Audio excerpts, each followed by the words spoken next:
ఏండు ఎలా ఉన్నారో బ్రహ్మాండంగా ఉండే ఉంటారు.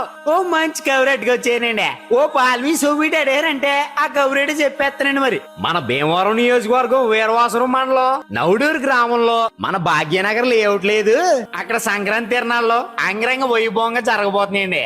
ఇదిగో ముగ్గులు పోటీలు, కబడ్డీ, వాలీబాల్ ఆటల పోటీలు, భారీ ప్రైజ్ మనీ ఇచ్చి ఈసారి ఆకాశాన్ని అంటే ఇలా చేస్తున్నారండి. గుర్రపు బండ్లు, గుర్రపు స్వారీలు, రంగుల రాట్నాలు, జైంట్ వీల్ లాంటివి పెట్టేసి ఇవన్నీ ఎంజాయ్ చేయడమే కాకుండా 13వ తారీఖు నుండి 16వ తారీఖు వరకు 4 రోజులు భీమవరం రుచులతో ప్రతిరోజు 10,000 మందికి పైగా వెజ్, నాన్ వెజ్ భోజనాలు, టీ స్నాక్స్ లాంటివి కూడా పెట్టేస్తున్నారండి. మంచి పాటలతో సంగీత వైభవరి, సంగీత వినోదాలు, అబ్బబ్బబ్బబ్బా ఇలా చాలా రకాల ప్రోగ్రాంలు పెట్టేసి మన నౌడూరు గ్రామ ప్రజల మనసుల్లో ఆనందాన్ని నింపేస్తున్నారండి. పండగ రోజు మన నౌడూరు జంక్షన్ అదిరిపోతే